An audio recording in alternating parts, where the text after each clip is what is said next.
Oh, am I on? I was getting a mixed message there from Facebook on whether or not I was live, so maybe I am. I'll just proceed as if I am. Hi there, this is Mary Schiller, author and coach of maryschiller.com. And before I jump into the topic, I want to invite you to visit my site. Again, it's my name, maryschiller.com. And there you can download 2 free audios if you'd like. So I'm coming to you today from Oxford in England.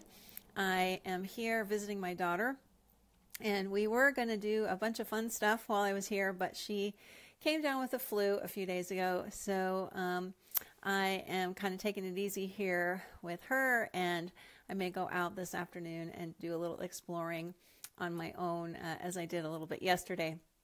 Hi. Oh, good. Thanks, Brian. And so something that has been on my mind a lot lately, and I just wanted to talk about it for a few minutes, is this idea that is floating around everywhere, basically saying that in order to have something in our life that we want, we have to somehow attract it. That if things aren't going the way we want them to, it's perhaps because we are repelling something, and instead we need to learn how to attract the things that we want, or the people that we want. Sorry, this is a little bit jiggly, but anyway, we have to somehow do something different in order to attract all of the things that we'd like to have.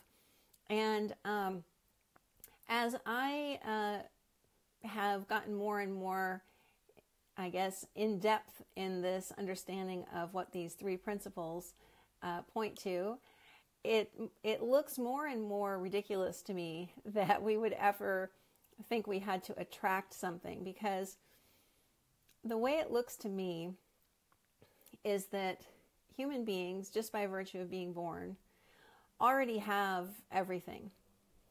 We don't lack for anything. The idea that we could have some sort of a mindset of lack or scarcity would be like saying that the sun has to concentrate on not bringing darkness into the universe. I mean, it just seems a little bit nutty to me now. And you might say, well, what am I doing wrong then? If there are things that I want in my life and I don't have them, how do I make them happen? If I don't have to attract the light, if you will, because I am the light, then what do I need to do to change things? What if, my life just isn't going the way that I want it to go? What if there are things that I want to have, or maybe I'm not in a relationship and I would like to have a relationship, or maybe I would like some more money to do certain things that I haven't been able to do, or, any number of things like that. And my answer always comes down to something really simple. It's recognizing that we don't need any of those things. We don't need any of those things. So when you start to kind of get clear on the fact that you don't need any of those things, and that there's nothing riding on anything at all because you already have everything. And I'm not talking about materially. I'm talking about much bigger than material things. Life starts to look very, very different from this perspective. And I'm speaking as somebody who really saw myself as lacking before. I mean, in pretty much every way, I thought that my life was not what I had wanted it to be, except for a few things like being a mom, which I loved, and I love my current husband and things like that, and my family and friends. But in a lot of other ways, my life looked very paltry. I definitely saw myself as lacking.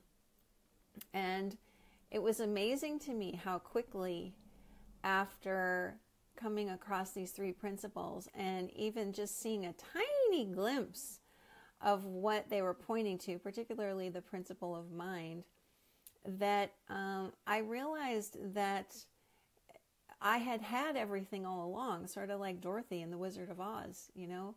I just didn't know where I was. I didn't know very much about what I was. And so now my investigation of life with a capital L is about discovering what we are and where we are.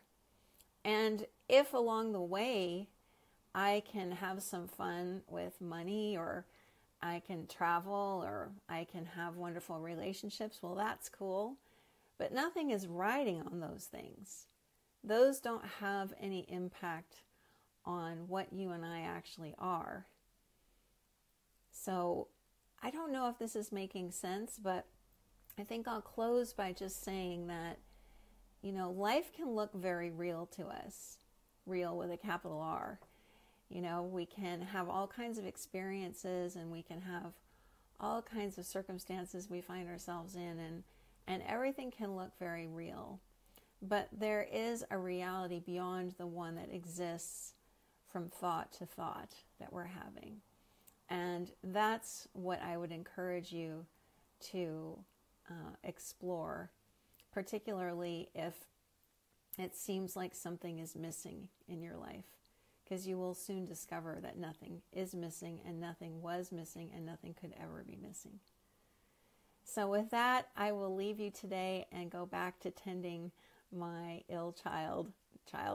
She's in her 20s, but they always need mom, right? So I'll talk to you again soon, hopefully tomorrow. And again, feel free to post a comment here if you'd like, and email me if you have something you'd like to let me know about personally. Mary@maryschiller.com. Bye for now.